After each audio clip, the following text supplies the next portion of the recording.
బాగున్నారు అందరూ? నేను బాగున్నానండి. మీరు కూడా బాగున్నారని అనుకుంటున్నాను. ధాత్రి తెలుగు మ్యూజిక్లో మిమ్మల్ని కలిసి చాలా రోజులైందండి. బిజీ షెడ్యూల్ వల్ల లైట్గా వీడియోస్ తీయలేకపోతున్నాను.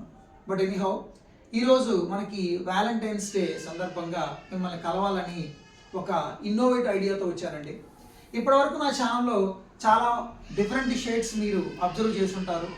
డ్యాన్స్లని, సాంగ్స్ అని, లాంగ్ డైలాగ్ అని, విజిల్ సాంగ్ అని, మంత్రాలు, ఇలా డిఫరెంట్ షేడ్స్లో మిమ్మల్ని ఎంటర్టైన్ చేశానని అనుకుంటున్నాను. సో టుడే ఈరోజు మనకి వ్యాలంటైన్స్ డే సందర్భంగా నేను ఒక ఇన్నోవేటివ్ ఐడియాతో అంటే ఒక కవిత రాయడం జరిగిందండి. ఆ కవిత ఇంతవరకు నేను ఏ కవిత కూడా జీవితంలో రాయలేదు. టుడే ఈజ్ ది ఫస్ట్ నేను తీసుకున్నటువంటి స్టెప్ ఏంటంటే మా మిసెస్ మీద ఈ కవిత రాయడం జరిగిందండి. ఆ కవిత మీకు నచ్చుతుందని నేను అనుకుంటున్నాను.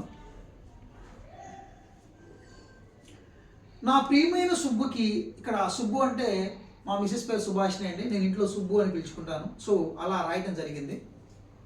నా ప్రియమైన సుబ్బుకి నా మొదటి ప్రేమ లేఖ, నా మనసులోని మాట నీ మనసుకి చేరాలని నేను వ్రాస్తున్న మొదటి ప్రేమ లేఖ. నీకు ఉన్న కళాకాంతులు కోటి సూర్యుల కన్నా మిన్నవి, నీ మనసు చంద్రుడి కన్నా చల్లనిది. నా కోసం దివు నుండి భువికి దిగి వచ్చిన దేవతవు నీవు, నా జీవితాన్ని వెలిగించడానికి వచ్చిన దివ్యవు నీవు. నాకు నీ మీద ఉన్న ప్రేమను కొలవటానికి ఆ దేవుడు కూడా కొలమానం సృష్టించలేదు. నీకు ఉన్న సహనం ఆ సహనానికే అసూయ పడేలాగా ఉంటుంది. నీ నడకను చూసి నెమలు కూడా నివ్వెరపోతుంది. నీ నవ్వుకి ప్రపంచమే దాసోహం అంటుంది.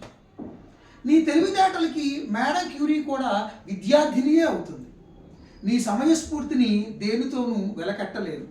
ఇంకా ఎన్నో చెప్పాలని ఉన్నా చెప్పలేక, చెప్పటానికి మాటలు రాక నా మనసులోనే దాచుకుంటున్న నీ ప్రియమైన ప్రియుడు మరియు నీ శ్రీవారు నీ శరత్ బాబు. డేటెడ్ 14/2/2026. ఇది ఒక చిన్న ఎక్స్పెరిమెంట్ అండి, కవితలో నేను చేసినటువంటి ఎక్స్పెరిమెంట్. ఇది మీకు నచ్చినట్లయితే ధాత్రి తెలుగు మ్యూజిక్ని సబ్స్క్రైబ్ చేయండి, షేర్ చేయండి, లైక్ చేయండి.